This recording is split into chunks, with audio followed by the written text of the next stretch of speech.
ഉപാധികളോടെ സമാധാനത്തിന് ഒരുക്കമെന്ന് ഇറാൻ അറിയിക്കുകയാണ്. അവകാശങ്ങൾ അംഗീകരിക്കണമെന്നും നഷ്ടപരിഹാരം നൽകണമെന്നുമാണ് ഇറാന്റെ ആവശ്യം. റഷ്യ, പാകിസ്ഥാൻ നേതാക്കളുമായി നടത്തിയ ചർച്ചയിലാണ് വെടിനിർത്തൽ ഉപാധികൾ ഇറാൻ പ്രസിഡന്റ് മസൂദ് പെഷസ്കിയാൻ സമർപ്പിച്ചത്. ചർച്ചകൾക്കിടയിലും ഇറാൻ ആക്രമണത്തിൽ 9 പേർക്ക് കൂടി പരിക്കേറ്റു. അതേസമയം പശ്ചിമേഷ്യയിലെ ഇറാൻ ആക്രമണത്തിനെതിരെ ഐക്യരാഷ്ട്രസഭ പ്രമേയം പാസാക്കി. ആക്രമണങ്ങൾ അടിയന്തരമായി അവസാനിപ്പിക്കണമെന്നാവശ്യപ്പെടുന്ന പ്രമേയത്തെ സമിതിയിലെ 15 അംഗങ്ങളിൽ 13 രാജ്യങ്ങളും അനുകൂലിച്ചു. റഷ്യയും ചൈനയും വോട്ടെടുപ്പിൽ നിന്ന് വിട്ടുനിന്നു. ഇറാന്റെ ആക്രമണങ്ങൾ അന്താരാഷ്ട്ര നിയമങ്ങളുടെ നഗ്നമായ ലംഘനമാണെന്നും ഇത് ആഗോള സമാധാനത്തിനും സുരക്ഷയ്ക്കും വലിയ ഭീഷണിയാണെന്നും പ്രമേയം ചൂണ്ടിക്കാട്ടി. ഗൾഫ് രാജ്യങ്ങൾക്ക് നേരെ ആക്രമണം തുടർന്ന് ഇറാൻ ബഹ്റൈൻ മുഹറക്കിൽ ഇന്ധന ടാങ്കിന് തീപിടിച്ചു. ദുബായ് ക്രീക്ക് ഹാർബറിന് നേർക്കും ആക്രമണമുണ്ടായി. വിവരങ്ങൾ നൽകാനായി ദുബായിൽ നിന്ന് MC നാസർ ഉണ്ട്. Nasar, good morning. ഏറ്റവും പ്രധാനമായി ഒരു ഉപാധികളോടെ സമാധാനത്തിന് തയ്യാറാണ് എന്ന് ഇറാൻ അറിയിക്കുന്ന ഒരു പശ്ചാത്തലം, അത് സമാധാന ചർച്ചകൾക്ക് വഴിയൊരുങ്ങുന്നു എന്നൊരു പ്രത്യാശ ലോകത്തിന് നൽകുന്നുണ്ട്. അങ്ങനെയാണെങ്കിൽ എന്തൊക്കെ ഉപാധികൾ ഇറാൻ മുന്നോട്ട് വയ്ക്കുന്നു? ഇതിനോടുള്ള US ഇസ്രായേൽ പ്രതികരണം ലഭ്യമാണോ? അവ ഒരു സമാധാന ചർച്ചയ്ക്ക് കളം ഒരുങ്ങുന്നു എന്ന പൊതുവെ ഒരു വിലയിരുത്തലുണ്ടോ? ഇപ്പോൾ 13ാം ദിവസത്തിൽ എത്തി നിൽക്കുന്ന ഒരു ഘട്ടത്തിലും പശ്ചിമേഷ്യൻ സംഘർഷം തീവ്രമായി തന്നെ തുടരുകയാണ്. ഏതെങ്കിലും അർത്ഥത്തിൽ ഒരു സമവായ നീക്കം ഈ ഘട്ടത്തിൽ രൂപപ്പെട്ടതായിട്ടുള്ള ഒരു കൃത്യമായിട്ടുള്ള സൂചനകളില്ല. അതേസമയം വെടിനിർത്തലിന് തങ്ങൾ ഒരുക്കമാണ്. പക്ഷെ അതിന് കൃത്യമായിട്ടുള്ള 3 ഉപാധികൾ ഇറാൻ പ്രസിഡന്റ് മസൂദ് പെഷസ്കിയാൻ മുന്നോട്ട് വെച്ചിരിക്കുന്നു. ഇതിൽ ഏറ്റവും പ്രധാനപ്പെട്ടത് നിയമപരമായിട്ടുള്ള ഇറാന്റെ അവകാശങ്ങൾ സംരക്ഷിക്കണം. രണ്ടാമത് വ്യക്തമായി പറയുന്നത് ഇത്തരം ആക്രമണങ്ങൾ ഭാവിയിൽ ആവർത്തിക്കുകയില്ല എന്ന അന്താരാഷ്ട്ര തലത്തിലുള്ള കൃത്യമായിട്ടുള്ള ഉടമ്പടി വേണം. മൂന്നാമത് പറയുന്നത് ഇപ്പോൾ നടത്തിയിരിക്കുന്ന ആക്രമണത്തിൽ ഉചിതമായിട്ടുള്ള നഷ്ടപരിഹാരം ലഭ്യമാക്കണം. ഈ 3 കാര്യങ്ങൾ അംഗീകരിക്കുകയാണെങ്കിൽ ഒരു വെടിനിർത്തലിന്റെ കാര്യം നമുക്ക് ചർച്ച ചെയ്യാമെന്നാണ് ഇറാൻ പ്രസിഡന്റ് വ്യക്തമാക്കിയിരിക്കുന്നത്. റഷ്യൻ നേതൃത്വവും അതോടൊപ്പം തന്നെ പാകിസ്ഥാൻ നേതൃത്വവുമായി നടത്തിയ ചർച്ചയിലാണ് ഇറാൻ പ്രസിഡന്റിന്റെ ഈ ഒരു വാദം അദ്ദേഹം ഉന്നയിച്ചിരിക്കുന്നത്. പക്ഷേ അതേസമയം ആക്രമണം പ്രത്യേകിച്ച് തെഹ്റാൻ, ഇസ്ഫഹാൻ, കുമ്മ് ഉൾപ്പെടെയുള്ള ഇറാൻ നഗരങ്ങൾക്ക് നേരെയുള്ള ആക്രമണം തീവ്രമായി തന്നെ തുടരുകയാണ്. ഏതാണ്ട് 19,000-ത്തിലധികം താമസ കേന്ദ്രങ്ങൾക്കും ഈ ആക്രമണത്തിൽ വലിയ തോതിൽ നാശനഷ്ടം നേരിട്ടതായിട്ടാണ് ഇറാൻ റെഡ് ക്രസന്റ് അറിയിക്കുന്നത്. അതേസമയം ഇസ്രായേലിന് നേർക്കുള്ള വ്യാപ്തിയുള്ള മിസൈൽ ആക്രമണം ഇന്ന് വെളുപ്പിനും ഇറാൻ തുടർന്നു. തെലവീവിലും അതോടൊപ്പം തന്നെ ഹൈഫയിലും ജെറൂസലമിലുമൊക്കെ മിസൈൽ പതിച്ചതായ റിപ്പോർട്ടുകളുണ്ട്. നിരവധി പേർക്ക് പരിക്കേറ്റതായിട്ടുള്ള റിപ്പോർട്ടുകൾ കൂടിയാണ് ഇസ്രായേലിൽ നിന്ന് പുറത്തു വരുന്നത്. പക്ഷേ ഇസ്രായേൽ ലെബനാനിലേക്കും കൂടുതൽ ആക്രമണം വ്യാപിപ്പിക്കുകയാണ്. പ്രധാനമായിട്ടും ബെയ്റൂത്ത് ഉൾപ്പെടെയുള്ള നഗരങ്ങളിലും വലിയ തോതിലുള്ള ആക്രമണമാണ് നടന്നത്. നിരവധി പേർ അവിടെ ബെയ്റൂത്തിൽ കൊല്ലപ്പെട്ടിട്ടുണ്ട്. ഇതിനകം തന്നെ കൊല്ലപ്പെട്ടവരുടെ എണ്ണം 450-ന് മുകളിലേക്ക് ഉയർന്നതായിട്ടാണ് ലെബനാനിൽ നിന്നുള്ള റിപ്പോർട്ടുകൾ വ്യക്തമാക്കുന്നത്. അതേസമയം തന്നെയാണ് ഗൾഫ് മേഖലയിലേക്കുള്ള ഇറാന്റെ ആക്രമണവും മാറ്റമില്ലാതെ തുടരുകയാണ്.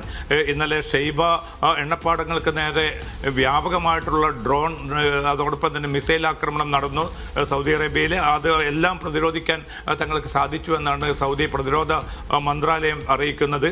ബഹ്റൈനിലെ മുഹറക്കിലാണ് ഇന്ധന ടാങ്കിന് നേരെ ഇറാൻ ഡ്രോൺ പതിച്ച് വലിയ തോതിൽ നാശനഷ്ടം ഉണ്ടായത്. പക്ഷെ ആർക്കെങ്കിലും ആളപായമുള്ളതായോ പരിക്കേറ്റതായോ റിപ്പോർട്ടില്ല. അതോടൊപ്പം തന്നെ ദുബൈയിലെ ക്രീക്ക് ഹാർബറിലെ ഒരു കെട്ടിടത്തിന് നേരെ ഡ്രോൺ പതിച്ച് തീപിടുത്തമുണ്ടായി. ആ തീപിടുത്തം പൂർണ്ണമായിട്ടും നിയന്ത്രണ വിധേയമായതായിട്ടാണ് ദുബൈ മീഡിയ ഓഫീസ് ഇപ്പോൾ അറിയിച്ചിരിക്കുന്നത്. അതോടൊപ്പം തന്നെ ഇറാഖിലേക്ക് കൂടി ആക്രമണം വ്യാപിക്കുകയാണ്.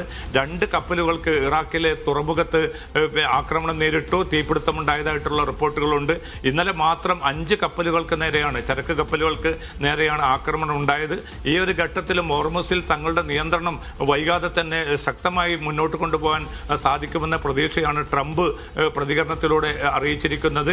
പക്ഷേ ഏതെങ്കിലും അർത്ഥത്തിൽ ഇതുവരെയും അമേരിക്കയുടെയോ ഇസ്രായേലിന്റെയോ അവരുടെ സഖ്യകക്ഷികളുടെയോ ഒരു കപ്പൽ പോലും ഹോർമുസ് കടലിടുക്കിലൂടെ പോയിട്ടില്ല. അത്തരമൊരു നീക്കമുണ്ടായാൽ അതിശക്തമായിട്ടുള്ള ആക്രമണം ഉണ്ടാകുമെന്ന മുന്നറിയിപ്പാണ് ഇറാൻ നൽകുന്നത്. അതേസമയം ആഗോള വിപണിയിൽ എണ്ണവില വീണ്ടും ഉയരുകയാണ്. $90 മുകളിലേക്കാണ് ബാരലിന് ഇപ്പോൾ വില ഉയർന്നിരിക്കുന്നത്.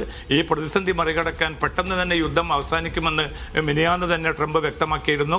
പക്ഷേ ആ പ്രതികരണം വിപണിയിൽ വില കുറയാൻ സഹായിച്ചുവെങ്കിൽ പോലും നിലവിലുള്ള ഒരു സാഹചര്യത്തിൽ ഈ പ്രതിസന്ധി ശക്തമായിട്ട് തുടരും എന്ന ഒരു വിലയിരുത്തലിന്റെ അടിസ്ഥാനത്തിൽ വിപണിയിൽ വില വീണ്ടും ഉയരുകയാണ്.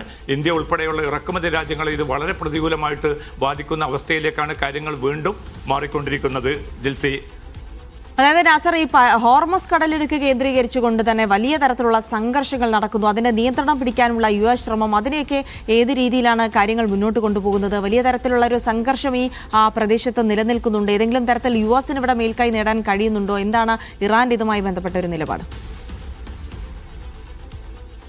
ജിൽസി, നിരന്തരമായിട്ട് പല അവകാശവാദങ്ങളും ട്രംപ് ഉന്നയിക്കുന്നുണ്ട്. ഇപ്പോൾ ഏറ്റവും അവസാനം പറഞ്ഞത് 56 ഇറാന്റെ കപ്പലുകൾ തങ്ങൾ പൂർണ്ണമായിട്ട് തകർത്തു എന്നാണ്. പക്ഷേ BBC-യുടെയും മറ്റും റിപ്പോർട്ട് ഇത് വളരെ തെറ്റാണ്. അങ്ങനെ വളരെ ചുരുങ്ങിയ കപ്പലുകൾക്ക് മാത്രമാണ് ഇറാന്റെ ഭാഗത്ത് നാശനഷ്ടം ഉണ്ടായത്. ട്രംപ് ഈ പറയുന്ന കാര്യങ്ങൾക്ക് കൃത്യമായിട്ടുള്ള ഒരു തെളിവുകൾ പോലും സമർപ്പിക്കാൻ സാധിച്ചിട്ടില്ല എന്നാണ് BBC-യുടെ പുതിയ റിപ്പോർട്ട് വ്യക്തമാക്കുന്നത്. അതുകൊണ്ട് നിരന്തരമായിട്ട് ഉന്നയിക്കപ്പെടുന്നത് ഈ നാവിക മേഖലയിൽ ഇറാന്റെ നിയന്ത്രണം പൂർണ്ണമായിട്ട് നഷ്ടപ്പെട്ടു എന്നാണ്. പക്ഷേ ഹോർമുസ് കടലിടുക്കിൽ തങ്ങൾക്ക് പൂർണ്ണ മേധാവിത്വമുണ്ടെന്നും സൈനികമായിട്ടുള്ള തങ്ങളുടെ പൂർണ്ണ നിയന്ത്രണത്തിലാണ് ഈ മേഖല മുന്നോട്ട് പോകുന്നതെന്നും ഇറാൻ ആവർത്തിക്കുന്നുണ്ട്. അതുകൊണ്ട് തന്നെ ഈ മേഖലയിലൂടെ ഏതെങ്കിലും കപ്പലുകൾക്ക് കടന്നു പോകാൻ സാധിക്കുമെങ്കിൽ അവർ മുന്നോട്ട് വരണം. പക്ഷെ അവരെ കാത്തിരിക്കുന്നത് ഏറ്റവും ശക്തമായിട്ടുള്ള ആക്രമണമായിരിക്കും എന്ന മുന്നറിയിപ്പ് കൂടി നൽകുന്നുണ്ട്. ഇപ്പോൾ US സെൻട്രൽ കമാൻഡ് വ്യക്തമാക്കുന്നത് തങ്ങളുടെ നിരന്തരമായിട്ടുള്ള നിരീക്ഷണം ഈ രംഗത്തുണ്ട്. പക്ഷെ ഏതെങ്കിലും അർത്ഥത്തിൽ നിലവിലുള്ള ഇറാന്റെ വെല്ലുവിളി അതിജീവിച്ചുകൊണ്ട് മുന്നോട്ട് പോകാൻ കപ്പലുകൾക്ക് സാധിച്ചിട്ടില്ല എന്ന് US സെൻട്രൽ കമാൻഡും വ്യക്തമാക്കുന്നുണ്ട്. പക്ഷേ വളരെ ശക്തമായിട്ടുള്ള തങ്ങളുടെ നീക്കങ്ങളിലൂടെ ഹോർമസിന്റെ നിയന്ത്രണം തങ്ങളുടെ കൈകളിലേക്ക് കൊണ്ടുവരാൻ സാധിക്കുമെന്നൊരു പ്രതീക്ഷയാണ് US സെൻട്രൽ കമാൻഡ് പങ്കുവെക്കുന്നത്. ശരി, നാസറാണ് പശ്ചിമേഷ്യയിലെ സംഘർഷവുമായി ബന്ധപ്പെട്ട് തുടരുന്ന സംഭവ വികാസങ്ങളുടെ ഏറ്റവും പ്രധാനപ്പെട്ട വിവരങ്ങൾ പങ്കുവച്ചത്. ഇടവേള